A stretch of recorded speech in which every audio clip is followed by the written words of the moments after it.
everyone. Welcome back to another episode of the Deals for Dentists podcast. I'm your host, Dr. Eric Block.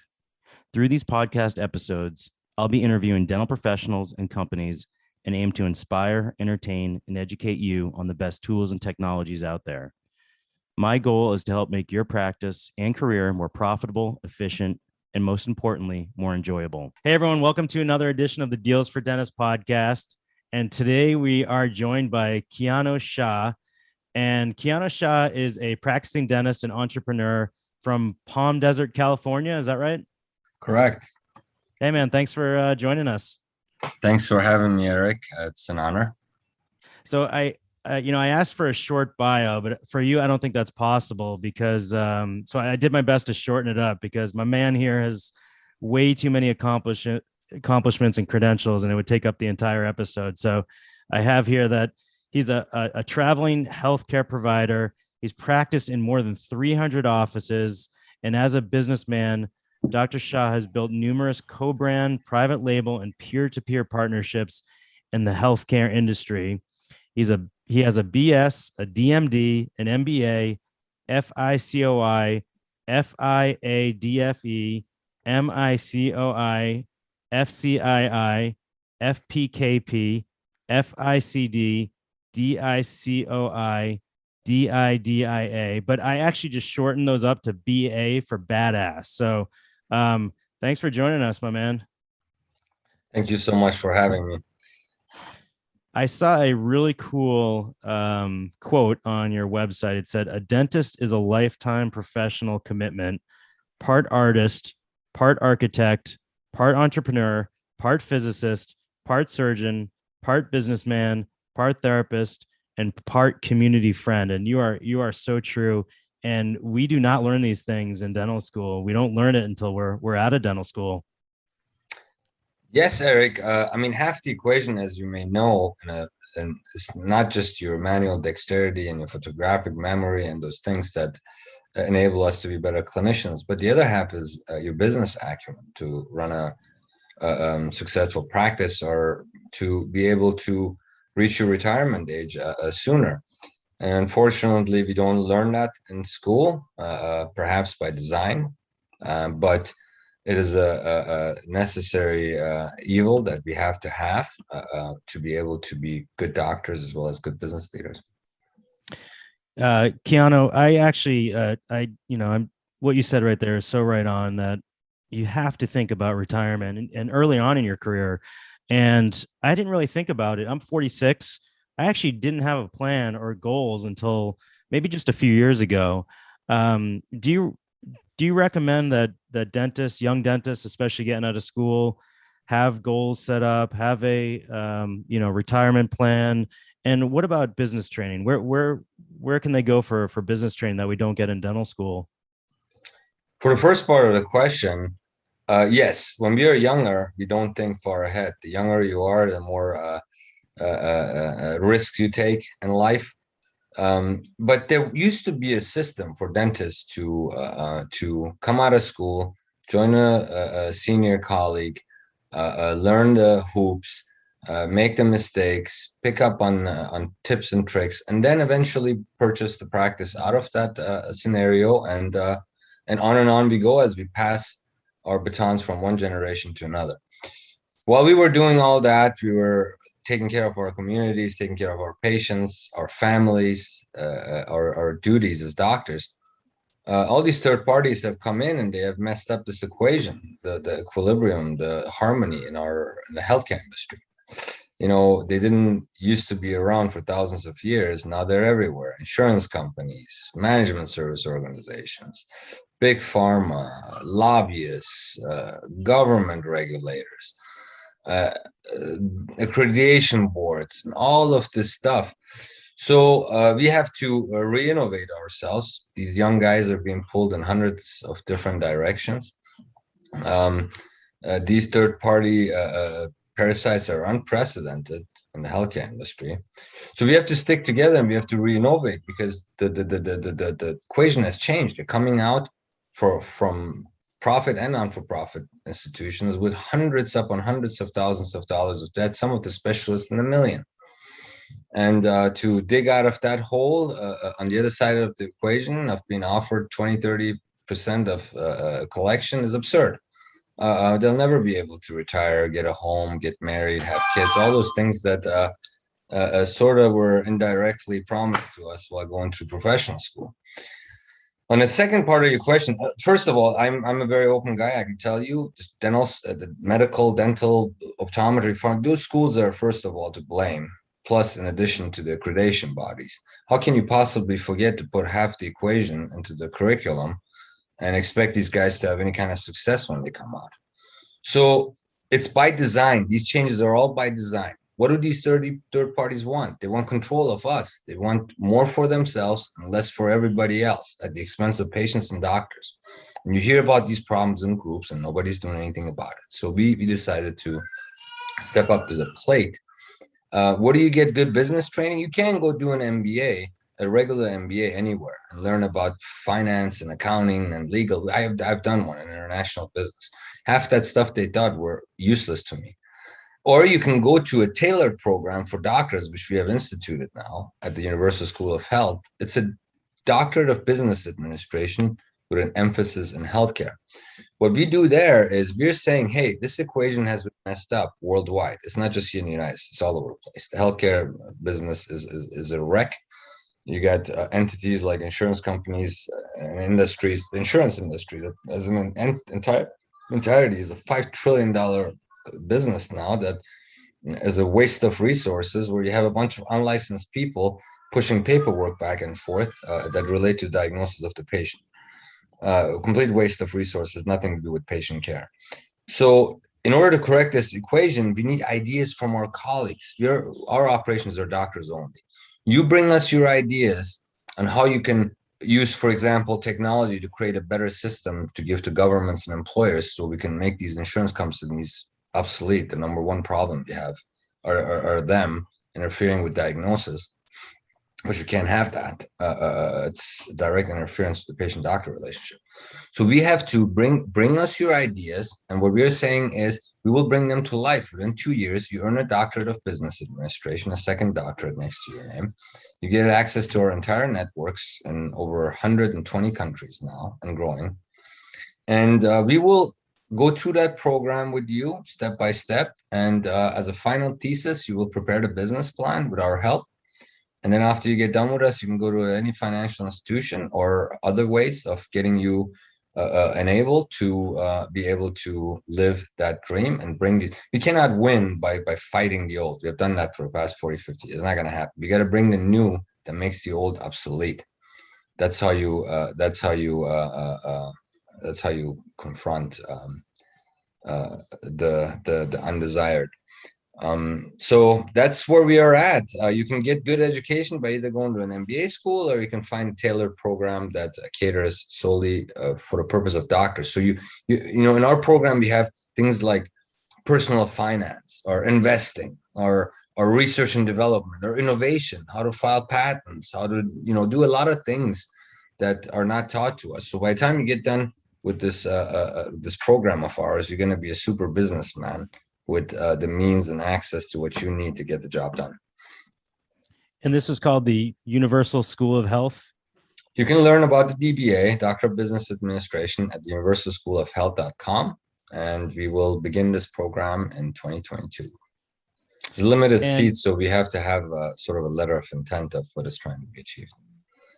You mentioned, so this is for, worldwide, because, healthcare is healthcare. It's, shouldn't be any different in this country versus, another country, or one state versus another state. But you also mentioned other health professions. So this is not just for dentists, correct?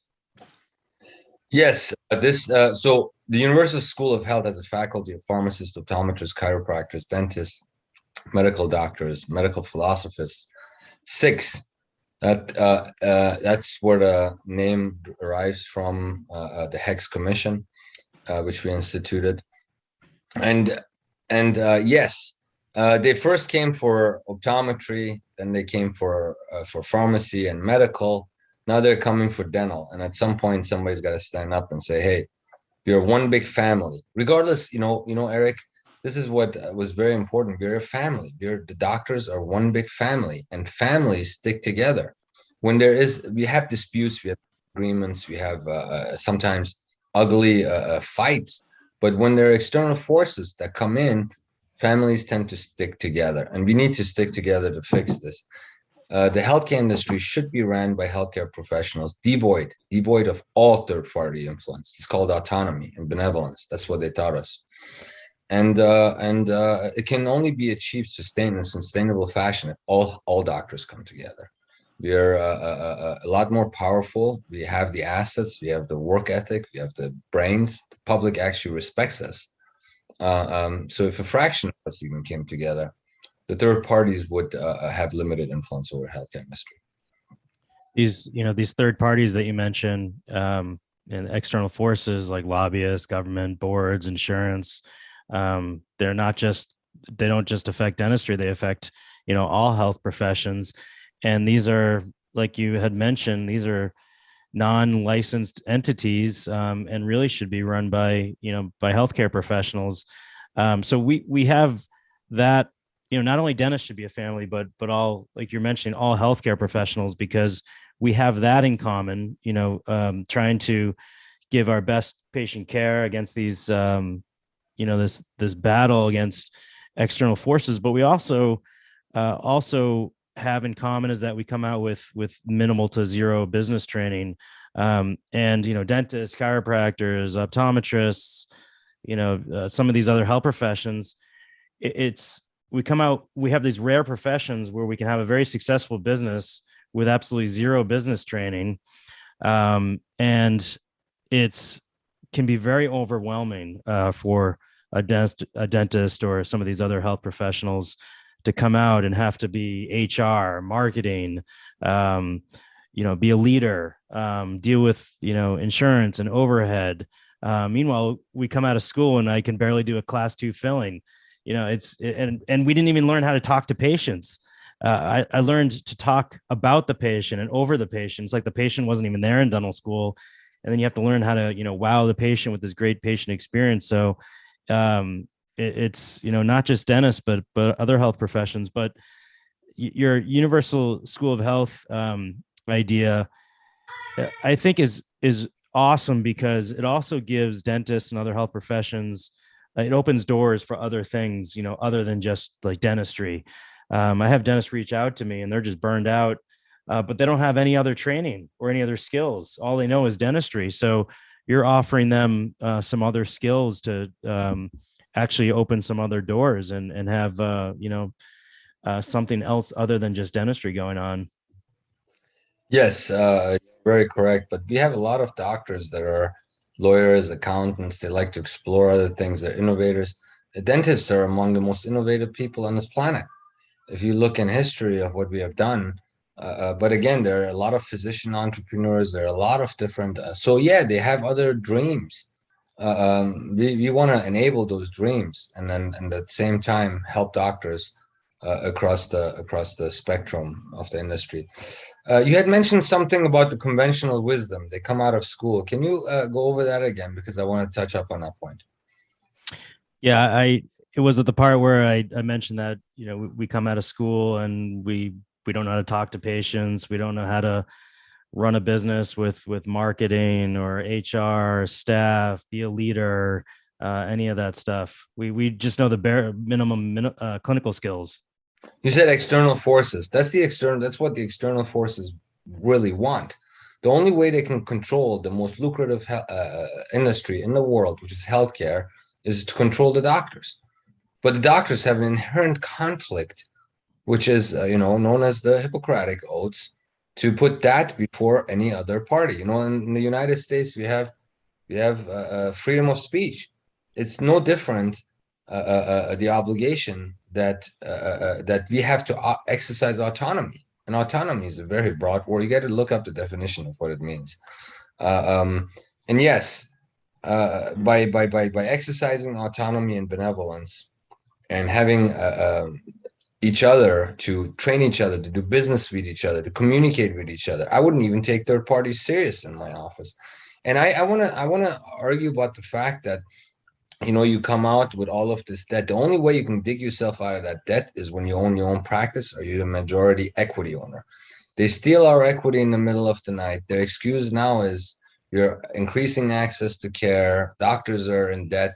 Yeah, if you want to help doctors get out of debt, stay out of their equity. That's what they need to pay off their student loans to build equity, so they can take a loan against it, whatever it is. The equity is extremely important in any equation. Who with the right business acumen is gonna work for 30% collection and a bunch of lies that never really materialize about future equity, and here are some benefits with dental and medical and eye.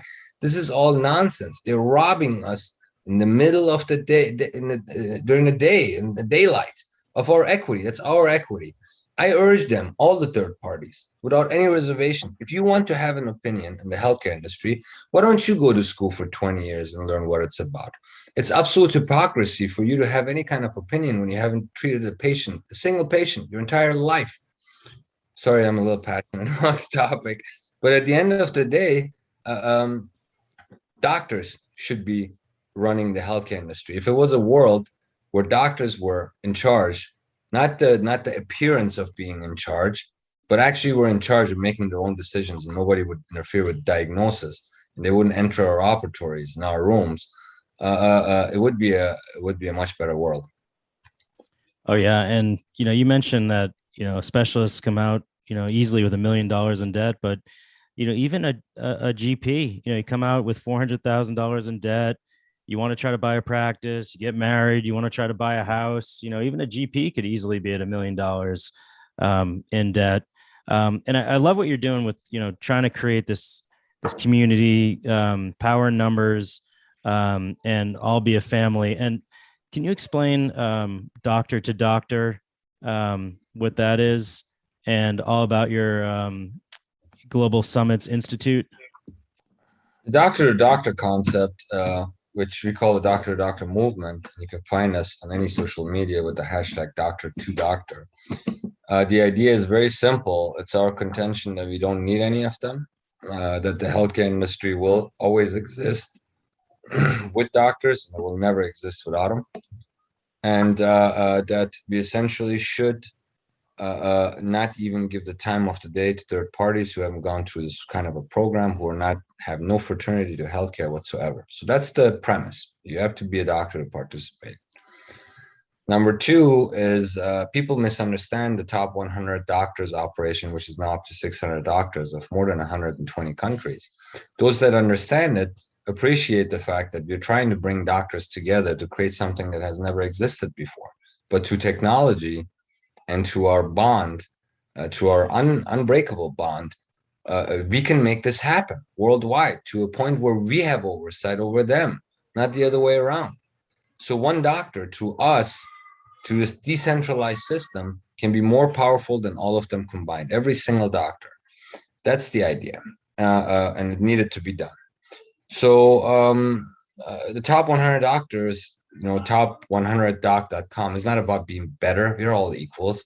These are all my brothers and sisters. That's the way I look at it. If I fight with a doctor about something, or I have a difference in opinion, over the years, 15 years of in practice, they come back, we continue, we become friends. But it's important that we, at the end of the day, again, stick together. So it's not about being better than anybody. It's about having done something that's to the benefit of patients and to the benefit of other doctors without selflessness, with selflessness, not being selfish, not constantly chasing more members and more people to come onto your platform if you're a key opinion leader, but to share knowledge. And the flow of knowledge is power.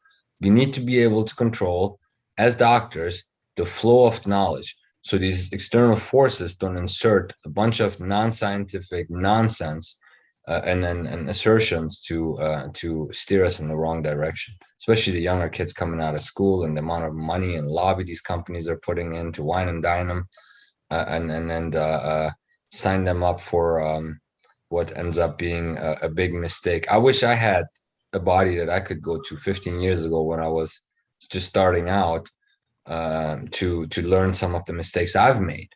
It would have saved me millions of dollars over the years.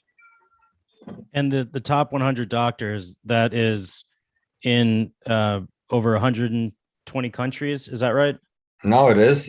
We had some resistance at the first class, but once people realized that we're offering a ton of continuing education, we're drawing faculty for university from it, we are creating an international bond that has never existed before. People are coming around, every year we're getting some amazingly renowned doctors and community leaders and then innovators that come to the table and get nominated and get elected and collaborate with us. And do these doctors present at the Global Summits Institute? We prefer to have them do what's called a podinar before we go to the second step. But the first step normally is they get nominated. Then we turn around and ask them if they want to do a podinar with us. Podinar is a podcast and a webinar combined. First half is sort of a podcast style. We establish rapport and go over the person's bio and background. And the second part is a video format where they present some cases, discuss them, give some tips and tricks to our colleagues. So we draw a lot of information on these one-on-ones. There's been over 300 of them done since 2020 when we first started. At the height of COVID, there were 2 million people that tuned in on a 45-day 2 to 3 podinars a day type scenario marathon. And since then, we've been limiting them to the weekends. And it's going really, really well. The speakers go up to top100doc.com. There's an area there to register for podinars, to get nominated. And that's how the process sort of starts. Then we turn around and provide that content to our friends and colleagues across the world. And it's been working out great. There are no barriers to trade. There are no hidden agendas. There's no money involved. I mean, the whole time we have done the top 100, there hasn't been an exchange of 1 penny between any doctor. It's all been done voluntarily. People misunderstood us at first. In 2020, they were saying, oh, they're selling spots and this is a big scam and all of this stuff. But we don't hear about them anymore. They've all disappeared. All those critics, gone. In 3 years, I haven't heard anything. And we continue to grow and we continue to live our mission uncompromisingly, and we will continue to do so. And I love that term, podinar. That is such a cool term. Did you coin that? Yes, a few years ago, we coined it after we saw the success of the format that was going on during COVID, during the very start of COVID. We decided, hey, this is working really good because they're all coming to see it. They want to get to know the speaker. They want to know where they come from. And then they get a bunch of tips and tricks behind the back. One tip can make a difference in your practice big time. Everything I do, I'm doing a lot of surgery now. I work less. I make more impacts on people's lives. I do full mod rehabs 3 days a week. I go in, I make friends for life. Patients cry when the job is done. They hug you. They come to your celebrations. It becomes a whole different world. Denture adjustments and fillings get old after a while. So for doctors that want to expand their horizon, implantology has done tremendous things for me over the years. So if that answers the question. Yeah, I think that, for me, guided implantology has been one of the biggest game changers for me in my practice. I did my first maybe 1,000 implants free-handed, and now I do it all guided. And it's one of the most enjoyable, least stressful procedures that I do all day.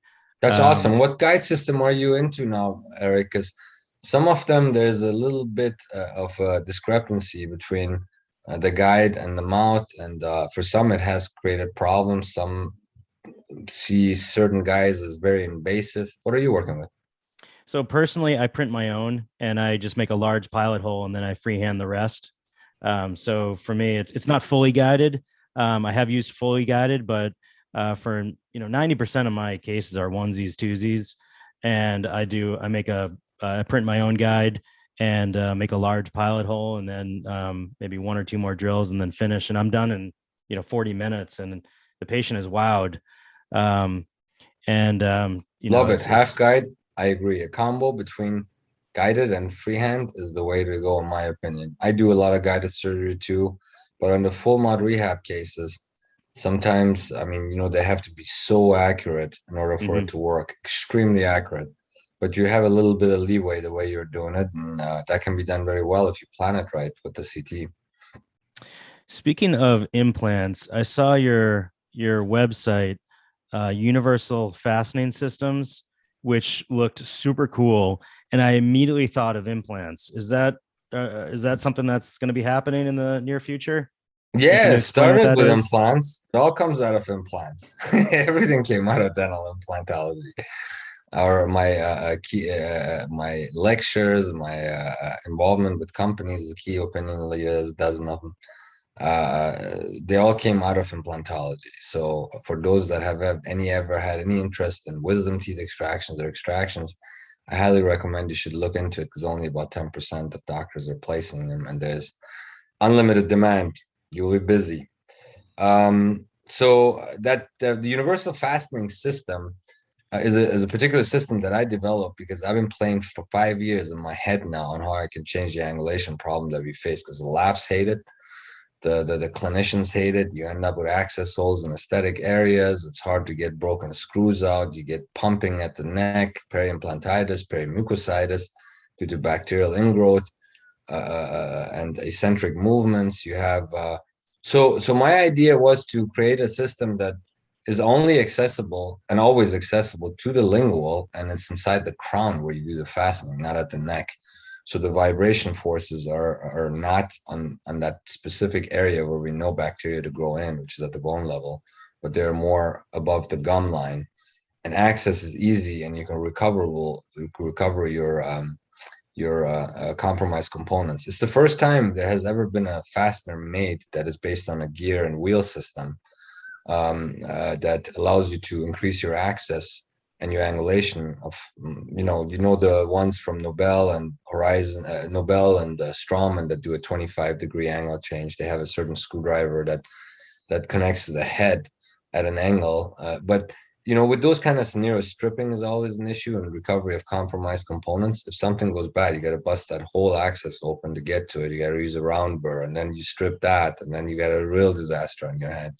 So it's important if you're going to work with screw retained, which is preferred over the cement retained, as well as the friction grip retained, because cements are our enemy. They cause bone loss. You have friction grip scenarios that are hard to remove in times of trouble.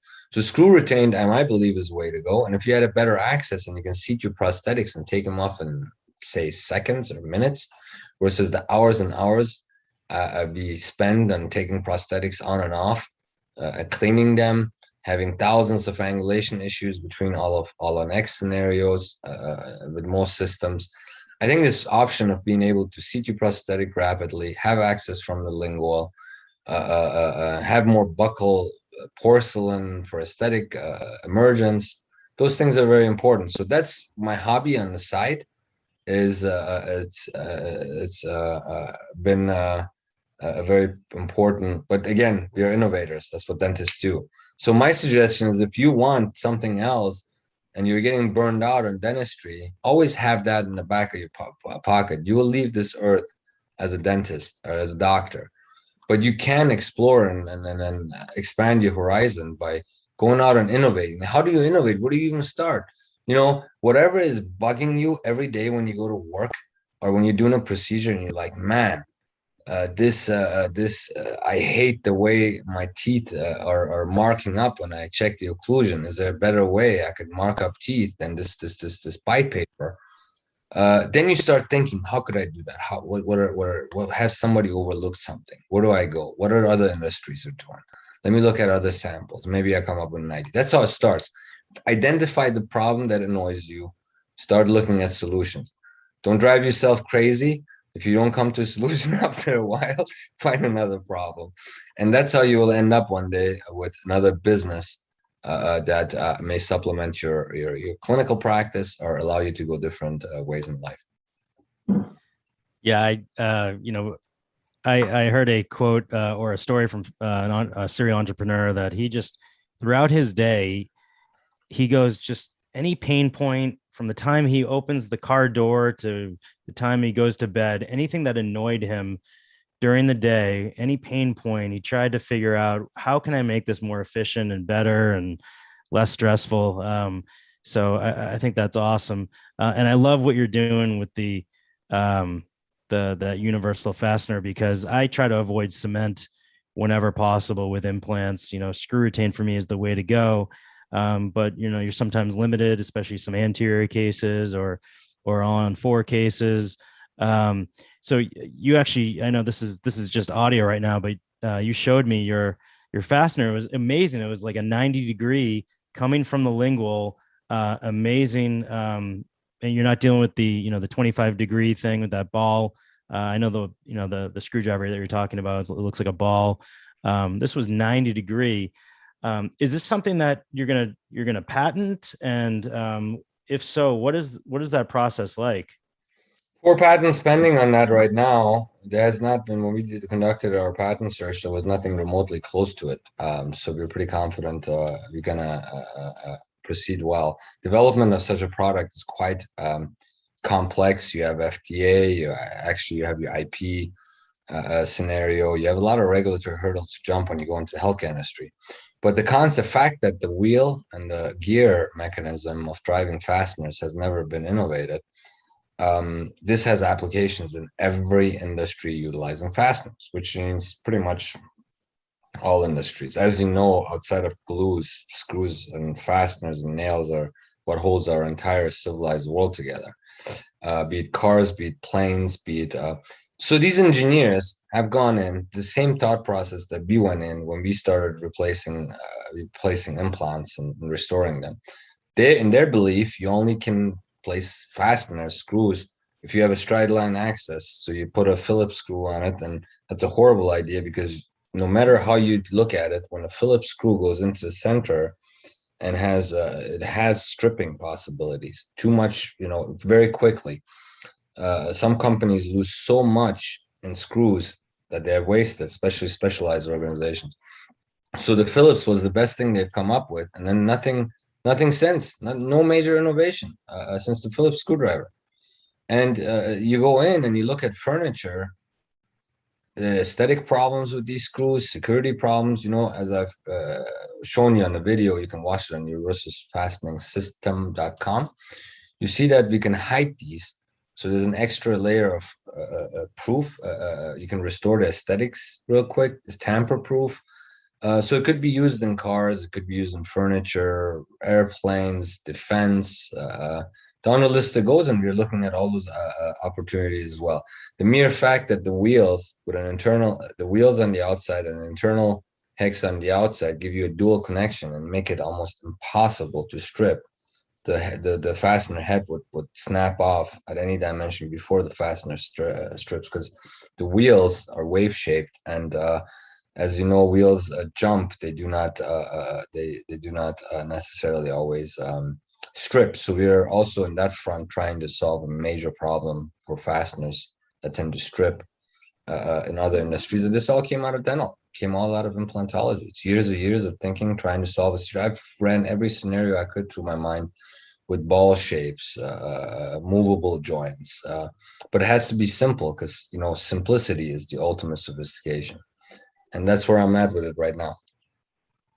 Yeah, a fractured or stripped implant screw is the biggest headache, and one of the biggest headaches in dentistry. Especially for me. Were you valedictorian in your school? Did you get it? My parents were happy when I got a B minus. Did you get anything less than an A plus in school? Depends which school. Three other universities was 4.0. And I believe high school I was valedictorian. There was only one university scenario where I came out without a 4.0, but the rest I was very eager to learn and perform according to what the instructors wanted of me. So yeah, I was just happy to get a B minus, man. Good for you. So Keanu he was going to speak at my Get Stress Free Dentistry Summit. However, we had a scheduling issue, and he was going to talk about peer-to-peer engagement. And I was, disappointed that we didn't get to hear that speech. I was actually more disappointed that I didn't get to take you on in table tennis, because I saw you play table tennis, and that's. Oh, we're kind of not done thing. with that yet. You still. Yeah, we're gonna have to finish that up. Keanu, before we wrap things up, I just wanted to ask you, one last question. If you had any advice for any young dentists or any young entrepreneurs, what would it be? Resist anything that is in conflict with the Hippocratic Oath. Resist the third parties. Turn to your colleagues for advice. And that would be, and pass on the baton when you're in our shoes in 20 years and 15 years. That is the way we will succeed. That's the way we will preserve the healthcare industry, your future, your retirement, our retirement, and the best care that's going to end up to patients. So that would be my contention. And none of these third parties have your best interest in mind. They have their best interest in mind. You can learn the goods and the bads from another doctor and make up your own. And that would be my message. Now I remember what I wanted to tell you earlier from something you said. You don't need a major operation to deal with HR and all of this. You need one good office manager. Mm-hmm. That's it. You need a good team and a good office manager. That will make you or break you, not all of these management groups with their boards and their fat cats back at the home office deciding what should happen in your office. Make up your own, control your own destiny, get out of debt, and begin your life, and never look back. That would be what I would say to younger me now. Awesome, man. Awesome stuff. Thank you so much, Dr. Kianor Shah. Thank you so much for joining us. It's my pleasure. Thank you for having me, Eric. I look forward to our continuous collaboration. And how do we get in touch with you? Info at top100doc.com if you want to get involved on that front and help us on the Global Summits Institute side. Personally, kianor.shah@gmail.com. Any doctor that contacts me will find that we do readily respond, and our doors are always open to doctors. All right, man. Thank you so much. We'll be in touch. Thanks, Eric. Have a good one.